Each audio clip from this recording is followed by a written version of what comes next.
how to define good and how to define bad. You know, some people say that good is bad and bad is good, or they have different interpretations on what is considered bad and what is considered good. It really comes down to a matter of opinion when you talk to different people, even in people in authority. Those who represent the law, lawyers, police, judges. They all have a take on the law, but so does Donald. So does Mr. Trump. Trump has a version of what the law should be and what it should look like. So is that just a matter of opinion, or is there rigid standards that can't be defied or jumped or thrown out? Uh, yeah, you can change laws, but you have to go through certain procedures and certain votes, but you have to. There has to be some form of standard formats. Uh, but laws do change. I've seen it myself, and it's been going on for all of man's history. They've made changes to laws. The only laws that couldn't be broken was the laws of the Medes and Persians, if you read ancient biblical texts, because some men were falsely accused of some crimes, and they had to be sent to their death penalty, which was the fiery furnace and the lion's den.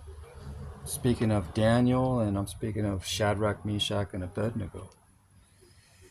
Those aren't their Hebrew names; those are their Babylonian names because they were given to them by Nebuchadnezzar.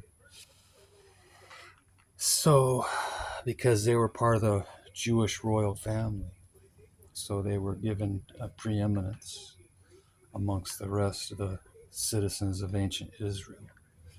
Because they're of royal blood, so they were given special status, special privilege. So rather than just discard them or treat them as insignificant, like what they did to the poor people. Believe it or not, the poor people were allowed to live. They just had to farm the land and give a certain percentage of their crops to the custodial or the new empire, the new governing empire, which wasn't Israel, it was the Babylonians, and then the Persians, and then the Greeks, and then the Romans. They all had to pay tribute. It was part of their penalty for disobeying God's commands. It says if they disobeyed God's commands, they would no longer have personal sovereignty over their own land. The lands would be given to someone else, and they would have to pay tribute, pay taxes to a foreign nation. That's what happened to the ancient Israel, and I don't know if that's ever going to happen again. Look what's going on in Israel right now. They're certainly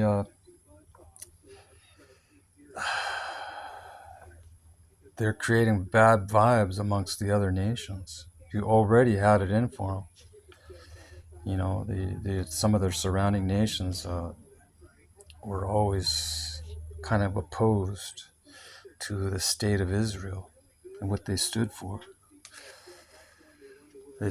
Some say they have no right to even be in that land, but the land was promised to them according to their own religion. It's promised to Abraham, the forefather, the founding father of Israel and the Arab nations. Abraham is a mutual father, a mutual founding father of their countries. Ishmael and Isaac. Isaac was a son of Abraham through Sarai, and Ishmael was a son of Abraham through an Egyptian handmaid, which was, and later on it would become unlawful, according to Mosaic law, to be married to other than one person. You're not supposed to multiply wives, the scripture says, and you're not supposed to marry heathens. You know, those who are not daughters and sons of the original tribes.